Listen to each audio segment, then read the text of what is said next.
আমি বাপি মুনমুন ব্লগ থেকে বলছি। আমি একটা নতুন ভিডিও নিয়ে এসেছি, জিসাস ক্রাইস্ট মেরি খ্রিসমাস। তোমাদের ভালো লাগলে লাইক শেয়ার করবে। আচ্ছা, খ্রিস্ট ও নাজারেথে যিশু কে এখানে পুনর্নির্দেশ করেছে? শুনতেছে যিশু হিক ভাষায় যিশু নামে পরিচিত ছিলেন প্রথম শতাব্দীর একজন ইহুদি ধর্মপ্রচারক ও ধর্মীয় নেতা। তিনি বিশ্বের বৃহত্তম ধর্ম খ্রিস্ট ধর্মের এক কেন্দ্রীয় ব্যক্তিত্ব।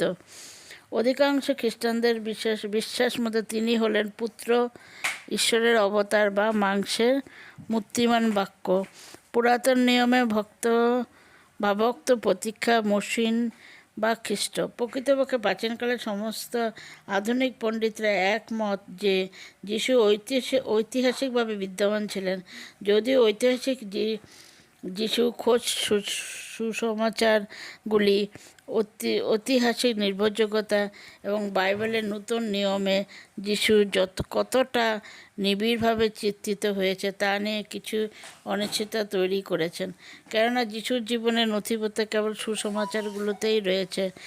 যিশু ছিলেন গালিলীয় ইহুদি। তিনি বাপ্তিস্ম যৌহন কর্তৃক বাসমৃত হয়েছিলেন এবং পরিচালনা শুরু করেন। তার শিক্ষার প্রাথমিকভাবে মৌখিক পেশন দ্বারা সংগৃহীত ছিল এবং তিনি নিজে প্রায় রবি নামে অভিহিত ছিলেন। যিশু কীভাবে ঈশ্বরকে সর্বোত্তমভাবে অনুসরণ করা যায় তা নিয়ে যিহুদের সঙ্গে বিতর্ক করেছেন। নিরামে নিযুক্ত হয়েছিলেন, দৃষ্টান্তের মাধ্যমে প্রদান করেছিলেন এবং অনুসারীদের জড়ো করেছেন। ঐতিহ্য অনুসারে ইহুদি কর্তৃপক্ষ এবং গ্রেপ্তারের বিচার করেছেন, রোমান সরকারের কাছে হস্তান্তর করেছিলেন এবং রোমীয় দেশাধ্যক্ষ পন্তীয় পিলাতের নির্দেশে কুশারোপণ করেছিলেন। তার মৃত্যুর পর তার অনুসারী বিশ্বাস করেন যে তিনি মৃতদেহের মধ্যে পুনরুত্থিত হয়েছিলেন এবং তারা যে সম্প্রদায়টি গঠন করেছিলেন তা অবশেষে আদি মণ্ডলীয় জীবনী।